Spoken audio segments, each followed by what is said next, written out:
Welcome, guys, to Construct Your Life podcast. Today, we got my man Collin here, who went from an employee, working, having a great job, but decided he wanted to buy a business. We talk about all about it, how he balances 3 kids and running a business. It's a great episode. Join us for Construct Your Life podcast. Constructing your life is about much more than just building a bank account. Each week, join mindset coach Austin Linney as he interviews guests who are constructing their dream lives and impacting the world around them on a daily basis. If you're an entrepreneur or wanting to start a business, or you just want to hear motivating stories of how others have overcome the odds, you are in the right place. And now for your host, Austin Linney. Oh, man, we got him. You know, if you want your house alarm to work properly, this is the man to call. I'm here, man. I'm here. The master we got of alarms. Collin in the house. You know, I was thinking about it when I was working out this morning because I knew I was interviewing today. You're in a very unique position where they don't need you till they need you. And when they need you, the trust level needs to be at 110. It's an odd business to be in, but we're not going to go there yet, the Alarm Texas guy. Because I was reading your other stuff, sales, Salesforce, all these different things. You start your kind of story where you want to, and we'll kind of go from there. Yeah. Shortly, I graduated from Texas A&M here in Texas. And shortly after that, I did what, pretty much everybody does when they graduate from a public Texas school. They either go be a consultant, which I don't even know what that means when you're a college graduate. Well, it means that I think you make a lot of money. I've found out. I think so too. I think you make a lot of money. You do a lot of Excel and PowerPoint. And I don't know what past that. Allegedly, you consult on some things. So I don't even think I'm qualified to be a consultant yet. But here we are. The other path is oil and gas, and so yes. I'm in the Houston area. I went oil and gas. Actually, it was in petrochem. And I was, really excited. What part massive. Of Houston? So I lived for the longest time down in downtown, but I grew up in Magnolia, which is north. I grew up in Houston. Sugar Land. Oh, dude, that's great. Well, the business Alarm Masters was in Sugar Land. The office was in Sugar Land for 40 years. There you go. So it's a good spot. So yeah, I did petrochem. I worked at LyondellBasell, who has plants all over the place. And I started there and kind of did the whole thing. The first week I started, they were like, hey, look, you got a lot of promise. You're great. Here's the thing. Unless you're an engineer, or you have an MBA, you're not going anywhere. Like, well, it would have been really cool if you would have told me that in the interview, but I guess I don't have a lot of options. So I did my MBA, wrapped that up. I was a pricing analyst, did a bunch of stuff there. And they realized, they're like, man, you're not really good at spreadsheets. You're really good with just talking to people and walking around. So we're going to move you to sales. So I did the sales gig for a while.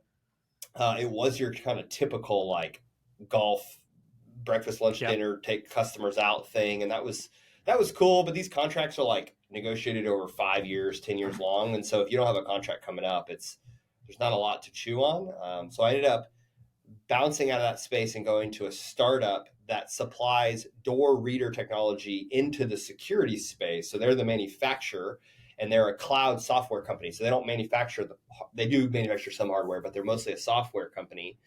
And I started started over as an inside sales, kind of junior sales guy, worked my way up to being in sales management there. And while I was there, I was meeting security company owners like myself now. And these guys were, a couple of years prior turning a wrench as a technician, and now they had multi-million-dollar businesses that they own and ran. And I was just blown away by that. And so that always kind of stuck in the back of my head, man, these guys are doing it. If they would just do some things on the sales and marketing side and create some process in their business, they would crush it. So did that for a long time, did that for about 4 years, got recruited to go do back as an individual contributor in enterprise sales at Salesforce. And while I was there doing that, doing the software game, some of my past customers came back and tried to hire me as a VP of sales. And I said, hey, why don't you let me consult with you? Finally got into my consulting game. And I basically did fractional CRO VP of sales. So I did that for 3.5 years, worked with a lot of security companies, helped them grow their business, and kind of picked up my head, talked to my business partner, Stephen Ullman. I was like, look, dude, we're doing this for security companies. We need to go do this for ourselves. Let me sell you on a whiteboard for a few minutes and tell you why this makes sense. And that's the history that led us up to jumping in the game. And we're going to unpack that. And what I think is interesting, right? I cut my teeth selling wine, master bartender, 20 years, high-end hotels, the whole nine. And what I found, because I deal with people that build software, I consult on a bunch of different stuff, plus my own businesses. A great developer of a software makes it look like trash to the consumer because they don't care about the bells and the whistles, right? And then the sales guy doesn't understand the ops side. It's very rare that a human being, what I would consider a 5-tool player in baseball, has all the abilities. And I found as a CEO of my small business that I was more of a fill in the gap kind of guy more than I was the leader per se. Did you see the same thing when you took over your company? I did. Yeah. I think, at the size of where we are, it feels like I'm filling in a lot of gaps. It feels like I'm in all the gaps. If there's a gap, I'm in the gap. So I feel like, I'm definitely doing that. I'm definitely doing a lot of roles that I, over time want to kind of outsource out. And like, this is part of my personality. Like when I was at the petrochem company, I wanted to understand how the plastic was made. So like I wanted to go to the plant. I want to understand the chemistry. Like, what does a cracker do? Like, how do you fuse the water hydrogen molecule? Like I wanted to understand that so that I could wrap my mind around selling it. And so that's sort of how I am now is I'm trying to learn it. But when you're out, because I know the space, okay, I'm born and raised Texas. I'm very familiar. All my buddies are in oil and gas, okay? Oh, yeah. All of them. You wanted to know those things, and that made you a great salesman. But how often did you really need to know that to sell those guys? Or was it more about relationship building and, kind of handshake, golf course? That's what cracks me up.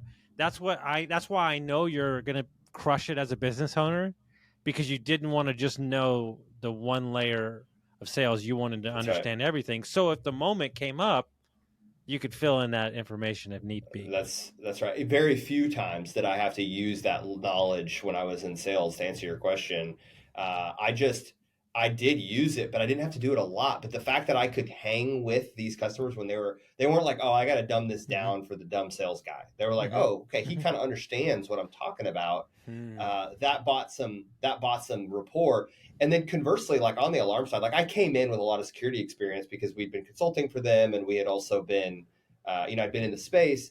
But even still, like I go out on job sites and I'm putting, like when I go out on a sales call for a large customer, if they've got an issue with their system, like I'm getting my hands in that cabinet. Like I'm getting in there, I'm looking at all the panels that they've got, how it's wired up. Like I'm not the expert, and I tell the customer that I'm like, you don't want me to work on this, but like, let me take a look. Like I can help for sure and diagnose some issues. And you just buy a lot of rapport. And I think ultimately it's a confidence thing for me.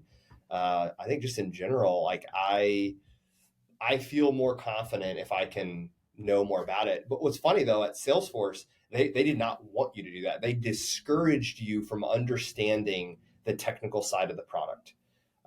This is kind of a bizarre thing. Their thesis was you need to focus on features and benefits and understanding how to solve pain. And if you follow our playbook, Salesforce is all about do the playbook and put in the activity. If you put the numbers into the playbook, the good stuff's going to come out. And like, if it doesn't come out, there's something going on that's out of your control, and we're good with that. So they're not like necessarily quick to fire unless you're not following their playbook, and their playbook is tight. Well, the problem is that I want to take playbooks, rip them apart, burn them down. It took me 7 years to find business partners that allow the stallion to be the stallion. Yeah. Because I don't fit in a box. And so it's very hard, right? And I think, how old are you? 33. 33. So you're consulting. I'm trying to get in the psychology of it. You're consulting. You're watching guys that you're consulting for making good money. Yeah. You're at this age, what, you're 31, 30-ish? Yeah. Okay. Mm-hmm. What brought you to, I need to own this thing too? Like, how did you get from I'm consulting to I can think about buying a company? I was kind of just thinking about my future goals, and I was thinking, man, I a fractional executive business is a tough business to sell, borderline impossible to sell in a fractional CRO space. And so that played in the back of my mind. The other thing that played in the back of my mind is just, I want control, and I know that I can build something great. I was confident after working with these companies, implementing some strategy, watching them flourish across a multiple sample size, right? Like with multiple customers. I was like, man, I think I could do this. Like and I know where I'm weak. I know where I'm weak. And I know before I go into buying that business, like I'm not a great manager. Just raise the hand right now. Not a strong manager. And that's because I cannot stand being micromanaged, and never had a boss that did. And so some people need a little bit of micromanagement. They need a little bit of hands-on. They need some of that. And I just don't respond to that. So it's difficult. So I know so I've created the systems and the people and the levels to help me with that. But yeah, I just thought I want to build something for myself. And like, yeah, I could get one more client. I could get another client. But ultimately, like, I want to build something that's lasting and enduring. Guys, let me take a minute to tell you about my buddies over at Lead Hub, Ben and Aaron, the best humans I know. Not only are they amazing at marketing for trade companies, but Ben started his HVAC company in his garage, sold it for multi-million dollars. So when this guy talks, I listen. When we took over Dietz Mechanical, we had 22 reviews in 22 years. In 7 short months, we went from 22 reviews to 107. We went from a 4.2 to a 4.7. We tripled our Facebook presence, and we tripled our calls. If you're an HVAC, plumbing, electric, landscaping company, and you're looking for a no BS approach to marketing, you're looking for people who have done it before, you got to go to leadhub.net. So I'm 41, and I will say that my claim to fame is on the plane. I was helping an 18-year-old kid out on the way to Palm Springs last week to see my parents, and he said, "Man, you look great for 41." So listen, I'm going to take that one for the rest of my life. So that was great. You should. Absolutely. But what's great to me, because I do coach some people in their 20s and early 30s, what is exciting to me about this generation, and I see it in you, God, I'm talking like the old guy, is that they are not comfortable with just making money. Yeah. Like, they've made money. Like, a lot of my guys make great money. Yeah. But they're like, this can't be it. Mm-hmm. This can't be it. You had to have those same kind of feelings. No doubt. I want to build something. I've told my wife this. I've used this line. I want to build something that's enduring. I want to build something that's around for multiple decades, and something that employs people, that is growing, that people want to work for, they want to work with. There is something in the challenge there. And that was part of the reason why I got out of the sales game. Is like, man, I was exceeding quota every single year. It's just like, again, like, we're starting over again. Like, yeah. Okay, I'm doing the same thing. I'm hearing the same problem. I'm doing the same cycles. It's like, I want new challenges, harder challenges, different challenges. And I want to build something that lasts. Yeah. So you're right. You're absolutely right. I love that. So you're consulting, and then you go, and I know Steven. So you go and you say, let me pitch you, buddy. Let me give you the whiteboard spiel. God, I would have loved to have been a fly on the room in that wall. In that room. So how did you go about hunting down? Did you get it from current consulting clients? Did you already have it in your network? Hunting down the deal, is that what you're asking? Yeah. Mm-hmm. Mm-hmm. Yeah. So I joked with somebody else, like, I didn't even know what a searcher was, or ETA. Like, all of this is new to me. I did not know that was a thing. I was just like, I want to buy a business. I think I can crush it. And so I made one phone call to a person I used to work with who became a broker. And I said, hey, I want to buy a business. It needs to be within this size and this geography. And she laughed and said, you and everybody else want to buy this business, but you're lucky because there's one business that's on the market right now that fits your criteria. Ended up contacting the guy. It was a guy that was my dealer back when I was at the security business. So we already knew each other, like instantaneous rapport. I wanted to build his brand and his legacy. So it wasn't just all about money for him. He also, this is a 40-year-old business, and his dad started it. He didn't want it to just get gobbled up into PE. And that was the prevailing parties that were bidding on the business. And so we had one phone call, got under LOI, and now the whole due diligence LOI to close, that was like 4 months. I feel like it was 36 months in 12 months, or in 4 months rather. And so that was wild. But it was one phone call. We put one LOI out, got the deal at a great price. and still have a great relationship with the sellers today. So I don't have this magical, like, man, I went out and looked at 100 sims a day. I didn't. I was like, this is what I want. I was already in the industry, knew this guy, called my friend that was a broker. She worked with me prior to this, and we got it done. What did you have to believe about yourself during the LOI process that you were the guy capable of running this business? Yeah, there was a lot of, I never really, when people said that they struggle with imposter syndrome, I was like, I don't believe that. Like, I'm pretty confident in general. But when we got down to that last month, I was like, dang, I'm about to take over 15 employees, and like payroll's a thing that you got to be hitting every other week. And like, I started to really question if I knew what I was doing, and really started to question if I had the chops. Um, and to Steven's credit, man, I'm very open with him, and we've been business partners on multiple other businesses and have known each other since college. So I just shared with him some of that, and he was like, "Look, dude, I think this is a common feeling. I think that this is a normal thing." And what I've stuck to is like, hey, I'm not going to ignore the imposter syndrome feelings. There is a lot of stuff that I don't know. So instead of pretending like that's not real, Collin, you know a lot, you're capable. I'm like, you know what? I'm not capable of everything. Like, let's fix that. Let's go figure out the people that are way smarter than me. I'm going to go to these sellers and say, hey, you're smart. You built the business up to where it is today. What did you do that worked? What did you do wrong? What would you redo? If you were in my position, what would you do? And he was kind of blown away by that, because he was like, you're kind of the young, smart technology kid. Like, you're asking me for advice. That's kind of funny. And he was happy to give it. And man, I'm glad he did, because he gave me a lot. And my employees too. Like, some of these employees have been here for 15 years. So I'm just asking them questions. What have you seen? What would you improve? And so I know the answer is, in my brain, it started with, man, I've got a little bit of like, can I do this? Am I the right guy? Am I faking this? And I realized, hey, that's an okay feeling. Like, that's okay to have that emotion. Like, I need to own that and know that, that I can solve for this. How was your first day addressing the new team? Well, day one, our vans got broken into at Greens Point Mall. You're an alarm company. That's right. And I was like, how is this even possible? Well, we do all the work down there. And so they parked in the middle of the parking lot. I'm like, mistake number one, you park down the street and you walk over to Greens Point Mall. And so anyway, they got broken in day one. So day one was like scrambling a little bit to figure out, like, get the guys the tools and the parts of the things that they needed and get their cars, their vans and windows replaced. But addressing the team was great. To Steven's credit, again, he had the idea to like print out a bio about us that's a couple pages, just like about us and our families, and like a kind of an FAQ style, like what's going to change, what's not going to change.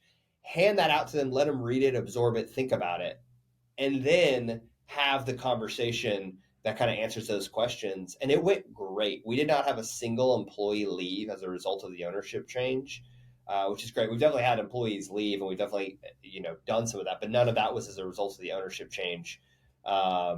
And so addressing the team, and we approached it like that. We said, look, we're not going to pretend like things aren't going to change, but let's start with what's not going to change. Your jobs are safe. Your pay is safe.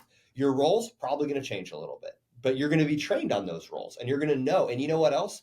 You're going to know what's expected of you. People thrive when they know what's expected of them. What they don't thrive is when they're going into an area and they don't know what's expected of them or what, and they're just thrown new responsibility. And it's like, hey, I'm going to make sure you know where the goalpost is at all times. So you're never going to not know where you stand with me. You're always going to know where we are, and I'm going to treat you with respect. I'm not going to raise my voice at you or demean you. And that's common in this industry. It's a very blue collar industry. Owners and ops manager will raise their voice at the technicians, kind of old boys club type of thing. I'm just like, that's not my style. Like, I'm never going to do that. If I have a problem with you, if I feel like I have to get to that place with you, then you're probably not a fit here. And they appreciate that. And I think that they've thrived since we've taken over. I love that. And where did you learn? I mean, where did you take your leadership style from? Where did you mold did you teach yourself that? Is it just kind of stuff that you've seen in managers in your life? Yeah, I learned that. I think the cliche answer is I learned it from my dad. My dad is an extremely strong leader. He owned his own company, very small boutique construction management company, very small team.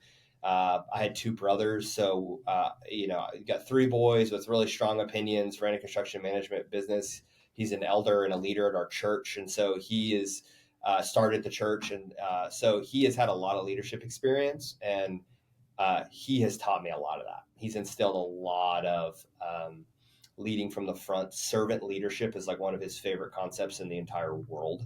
And so we were drilled on that from when I was a young guy, just learning from him. So I had a lot of that, and he's a super humble guy. And so I struggle with humility. I just am confident. I just kind of am that way. And so I know that about myself, and he's taught me that since I was a young guy to be like, hey, watch your blind spots, and here's where they are, and like, so yeah, I've learned a lot of that from him. And I know it's kind of the cliche answer, but he kind of taught me that, and I saw him be an entrepreneur and how people flourished underneath him, and took a lot of pages out of his playbook, if you will.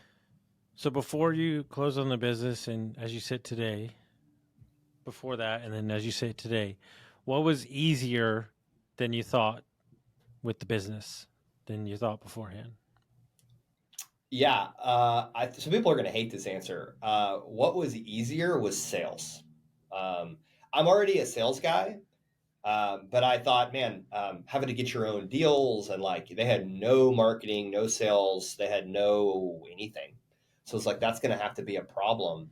But because of the amount of customers they had and how seasoned the customer base was, there was so much deal flow that came from the existing customers, and just doing the basic stuff like getting them a proposal in 24 hours, following up, being responsive, insane close rates just from that alone. Just like answering the phone and doing the things that you like, all of us would think, man, that seems super basic, but I'm telling you, there's a void in this industry. Like we've had so many customers call us and say, I have called 5 alarm companies and cannot get somebody out to my business.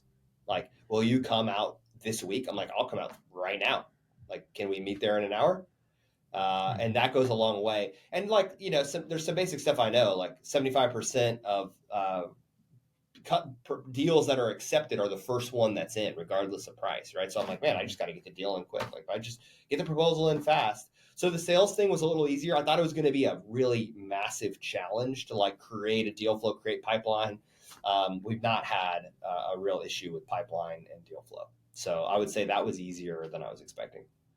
What was harder than you thought? Operations and field service is like, man, I can build a model spreadsheet. I can do zip codes, and I can do geolocation, and I can have the fanciest technology. There is so much that's unaccounted for. And I've talked to a lot of friends that own plumbing companies, and very different, just for a variety of reasons. The standard field service playbooks don't always fit this industry, and I could go into that more, but I saw a lot of other businesses struggle to be profitable with their service departments. And I thought, man, that seems easy. Like we could solve for that. Like they're just not very smart, I guess. Like that's why they're struggling. And turns out it is quite difficult. And there's a lot of different variables that go into play. So I would say managing the operations of the service department. And I'm not even the service department manager. I'm just like trying to help fix the problems and help the service department manager. And it is tough. I'll say that. Yeah, I think the most surprising thing in business that people don't pay attention to is the nuance per sector, even within the same company. There's a lot of new, like perfect example, like I call my service HVAC guys. Yeah. They're my prima donnas. So they are the ones that have the most drama. It's just the truth. They'll tell you for themselves. The commercial HVAC guys, I barely see them. I don't even know who they are. Like they're war horses. They just work. Yeah. And then the plumbers, they're an interesting group of people. Yeah. But they're the ones that work the hard. It's just every little area has its own little understanding. And what I've done, and this is all, I'm not claiming that I know what's going on, but taking each group to breakfast once a month and just talking to them changed everything. Yeah. We have been doing that in the form of team meetings at the office. Craziest thing, the old Yeah. owner did not believe in meetings. So the very first time the technicians got together for a meeting together was when they were announcing they were selling the business, when we were there. First How meeting. many They had years? never How been many together. years? I mean, the dude owned the business for 35 years Oh and my he goodness. never had a meeting. Never had a meeting. So we started doing monthly breakfast meetings at the office where I'd buy all my technicians and my Yeah. service techs and my project managers. We'd all just get together and bring in some breakfast and have them come in. And they're like, well, we don't want to come in because we're not getting paid. I'm like, you're getting paid. I'm like, what? Are you kidding me? Like anytime we've ever had anything like this, we didn't get paid. So yeah, it was kind of funny. Yeah, we didn't have any meetings. So this is the first time that we started implementing meetings. I want to ask you a question because this has been something for me because I'm a passionate person like you are. I'm very passionate about what I'm doing. I care about people. I care about the community. I've had to get okay with my employees not having the same passion for their job, meaning they don't dislike me, but they're some are there for a paycheck and some are there for the bigger picture. Mm-hmm. Trying to get them to believe what I believe is not going to get you anywhere. That's right. That's right. That is been very eye opening. In fact, what's also interesting is like some of these guys, some of my technicians, it's not even just all about money either for them. Like some of them just are so they enjoy what they do so much that it's the work that they're doing. They're like, man, I don't want to do residential service calls. Please don't put me on that. Like they would take a pay reduction and then have to do that work because they just don't want to do it. And other guys are like, I'll do whatever, just increase my pay. Like, so it is funny, like how people are motivated, but you are right. Like no one is more passionate about this. I have one employee that doesn't have her email on her phone. And I'm just like, that's bizarre to me. Like you don't have your email on your phone. Like, okay, but she she comes in and works her tail off, but she just doesn't do the email on the phone thing. One of the things that's very interesting, you're growing. Obviously, I've followed you. You're doing bigger projects. One of my kind of business philosophies is I let the business make me scale, not the other way around. Yeah. Meaning, I can't force scale on the business. We get bigger projects, and bigger projects make us have to be a better company. Yeah, we get a second location, and we have to learn how to operate out of two locations. I'm not going to tell you this is how we're going to do it. Yeah, I'm going to let the business teach us how to do it. Yeah, I love that. That's a great point. I'm actually in the middle. Perfect example, Graystar. We're doing Graystar, $200 billion company, largest property management company in the world. Yeah. They go, damn, they work different. I go, yeah, they do. And we're going to have to step up our damn game. Safety programs, hard hats, the whole nine. None of this stuff we did. Contracts, how we get billed. I said, we're going to be a better company when we're done doing this project with them. And we are. Yeah. No, you're absolutely right. We are in the same position. Like the old owner had stuck to what he had done forever. And like, again, this guy, I always get bothered when guys that buys businesses like talk bad about the old owners. I'm just like, look, dude, yeah, they do things differently than you. But one thing that was interesting is he was like, these are the only services and products we're going to sell. Yep. And like his customers were begging him to do some additional scopes of work that were tangential to the industry. He wouldn't do it. And like, I understand sticking to your core competencies, like totally get it. But right now is a perfect example. We've been crushing it for these two schools that we're working with. And historically, there's a scope of work that we hadn't done. We've always subcontracted it out and had never done. And they were begging. They're like, please do this. Like, we want y'all to do this. So we're like, we're doing it. We're figuring it out. We're getting trained on it. We're going to install the technology in our own office. Like, we're going to step up and push the team. I literally had a meeting with my ops manager this morning. I said, do you think we can do this? Like, do you think, are you confident we can do this? He's like, we can do it. Like, I promise. And he's pumped. He's jacked about it. Like, he's ready to go. He spent last night, I said, dude, I spent 3 hours last night on the phone, like, and on the internet, just like researching this to see, like, I think we can get this done. So he's kind of excited about it. He's really excited, which makes me more jacked up. Dude, true story. The biggest project we've done before this was a $400,000 commercial job. We are in the process right now of doing 2 $1.95 million projects. It's And the awesome. sales guy who's been with the company 7 years, young ex-Marine guy, he goes, "Can we do this?" I go, "Bro, I have no idea, but we're going to," I was like, "We're going to knock it out." And he goes, Yeah. "What do you mean?" I go, "We're going to figure it out." And Yeah. so me and the CEO talk all the time. We can't let them know that we're scared, because if Yeah. we let Right. them know, and so, Yeah. but what I mean is we're smart enough, we can figure it out, and we have, and we're Totally. doing great. I'm not worried about it, right? But what's exciting to me, and I think you feel the same way, now that we're moving into second location, bigger area, 10x the amount of people, the sales guys are going, "Well, I could double my numbers." I'm like, "Dude, Yeah. you could triple your numbers." And it's That's so right. exciting to see them jump on board with the culture going, "Oh, Mm-hmm. there's an opportunity here." Like, they've never had goals ever. And now we set Yeah. goals, and I made them Wild. push the goals. And now they're Wild. keeping track of them. And it's so cool to watch them flip the script. Yeah. Yeah. I was listening to your podcast with Chris Williams, and you were saying something to the effect of like the success, the depth of success you can have is relative to the amount of uncertainty that you are willing to be comfortable Yes. with. Ed And Milet. dude, yeah, Ed and that Milet. is. You ready for the quote? I'm here. He Give said, it to your me. level of success will only be predicated on the amount of uncertainty you can stomach. Yeah, and that is never. I heard that and I was like, dude, that has never been freaking truer than in SMB world. Like, and the reality is like, yeah, you're going to hit some uncertainty, and it's okay to be freaked out about it. The question is, how are you going to respond? Are you going to jump in 100% confident, or are you going to tiptoe? And I think the guys that get into trouble are not confident that they're going to be able to get it done, and they don't believe in their team. I think they really start to have some doubts about their team. I'm like, dude, I believe in my team. Like, I really believe they are willing to step up. My ops manager is a killer. This dude, he acts like he's an owner because he cares so much about this.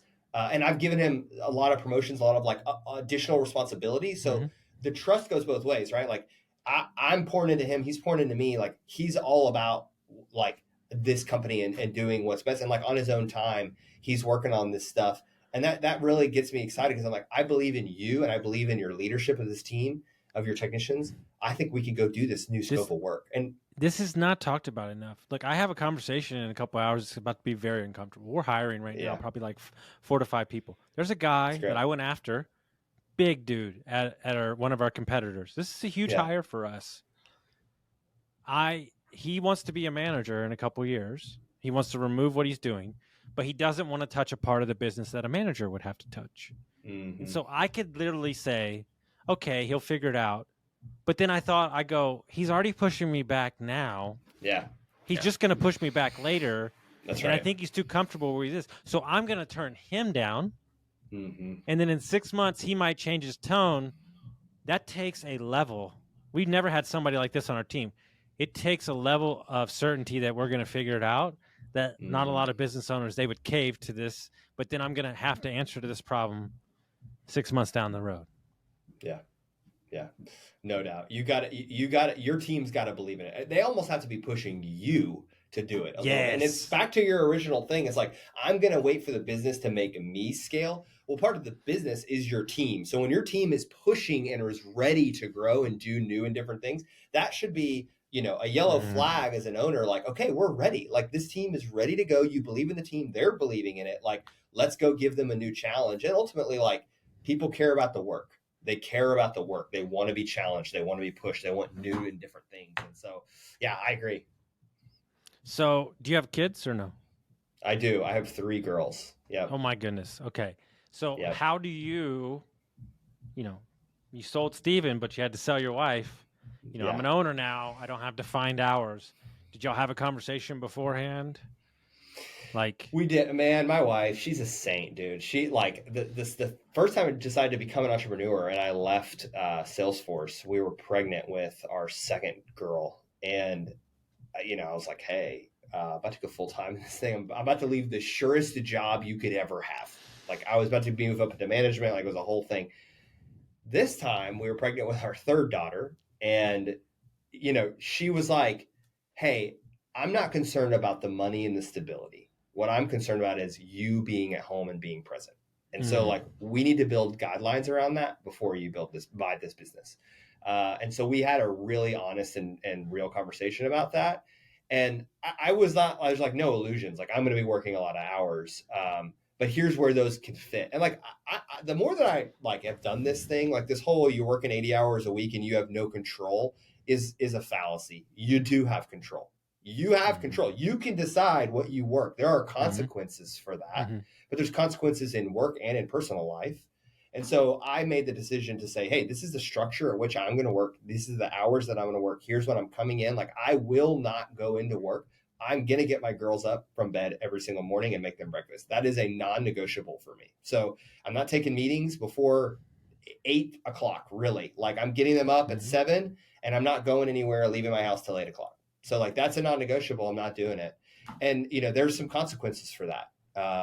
But for me, it's worth it. It's worth the exchange. And honestly, like, we've grown tremendously and like we continue to grow. And so I'm not worried about having to work more and more hours. I'm trying to create more structure. I want to be more effective in the hours I have, I think is what I would say.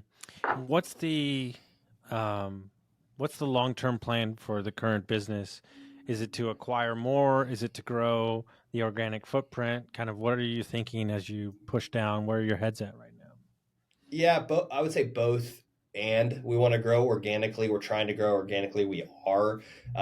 We have done a really great job at that. But we also want to acquire. We did a small tuck-in acquisition about 5 months after we purchased the platform. And we have goals to purchase more platforms and do additional tuck-ins along the way. But we're being really picky about where and what we buy because we just want to make sure it's the right fit, the right culture fit, the right size fit, all that.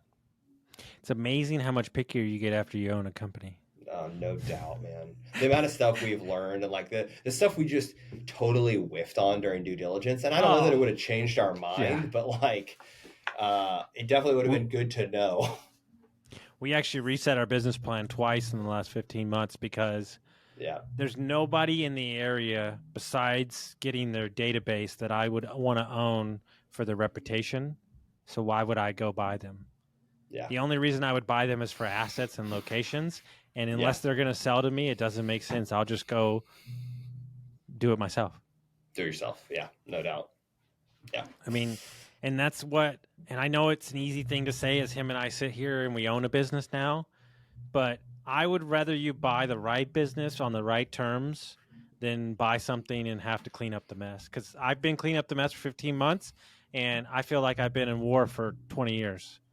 Yeah. Yeah. And honestly, it's not even just like the financial thing. You see a lot of guys, on Twitter and social media, like, oh man, you'd rather not get that business done than it go bankrupt or whatever. It's like, yeah, like totally. I realize bankruptcy is a real thing. I'm not blowing that off, but I think actually the real risk is you're in opportunity cost. Like, are you going to go walk into this business? You need to really think about your time and like, is this the right deal? And like, do you really think you can scale this? Because like, there are other businesses out there you can buy in other industries too. So, I think it's not just the financial aspect. It's like, is this going to give you the highest return for your effort? I mean, really. Last thing before we go, what is it like? Because I know who he is as a person, and I know I have great business partners. What is it like to have somebody with the values and the understanding, a business partner like Steven? What has that done for you as an owner-operator? Yeah, I can't speak. I mean, I've had a lot of different business partners. I own a couple other businesses, and Steven is not involved in some of those, but Steven and I have built and done many deals together. I can't speak highly enough about him, and not just because he's my business partner, but like truly as a good friend, and we've been friends for a long time. And I think when you have a business partner that you have a really deep personal relationship with and you do life together, like our wives are friends. He has 3 kids and they're almost the exact same age as my 3 kids. You start to see a different perspective of life. Like we just went through a season of having sick kids for 3 months straight, just like cycle. And him stepping in and without it, it was just like a natural step in of like, okay, I got to take on these things. What it does is it creates the confidence in you to be the best version of yourself because you got somebody in your corner. Yep. And like we have hard conversations. I would say his greatest strength is he loves the hard conversation. Yeah. Like he's like, bring it on. You are upset with me about something, throw it at me. Don't sugarcoat it. Like I want to hear it. And so I'm not amazing at that. And so I've like when I have to have hard conversations with employees or customers or whatever, I can go to him and say, coach me on this. Share that with me. Tell me how I can do that better. But yeah, it's been great. Honestly, having a business partner, I wouldn't even, knowing what I know now, wouldn't do it without a business partner. Would not do it. I have the luxury of just promoting my COO for the last 15 months to CEO about a month and a half ago. And I realized, well, two things happened. I realized I had to leave the office for him to hold the position that he needed in front of the guys. Second, when I'm down in Texas doing business, something came up with an employee, and I was like, well, let's talk about it afterwards. And he goes, well, if you let me do my job, you would just let me make the decision. And I was like, yep, you're right. I was like, you're right. You're 100% right. And that's my need to have a say in that is not. And so it's been having somebody, like we finished each other's sentences, like having somebody, you know, and even when we don't talk, we think the same. So like if something's bothering me for 3 days and we haven't spoken, like I'll bring it up and he goes, it's on my next meeting. And so like we see the same thing at the same level. It's the best. It's the best. Yeah. Makes you better. It makes you both better. It's awesome. Good business partners are the best. And you know, I tell everybody that comes on our team, it doesn't matter who you are, C-suite, fucking tech, office person, the oxygen's different with us. You're going to choke for the first week. Just take deep breaths. Because I love you and I support you, but I'm going to push you like you've never been pushed before. And if you don't like that, I don't know if this is a place for you. No period. Doubt. End of story. So if people want to find out about you, they want to follow the journey, how would they do that? Yeah, hit me up on Twitter. I'm a TX Alarm guy. I post a lot on there. I'm pretty honest about some of the stuff we're going through. And I am going to write that book one day. I'm a horrific writer, so it might just be super easy, man. Book. Yeah, it might just be me reading my own book, but I'm going to write it. Flip on Zoom and do start summary and just talk into the camera, and there's your book right there. Writes it for it. Yeah. No doubt, because I'm going to do it. But yeah, follow me on there or hit me up if anybody has any questions or wants to learn about the security space. I'd love to chat about it. Awesome, man. Well, I appreciate you sharing the journey. Send this episode around, share it with friends, and we'll see you next time, guys. Absolutely.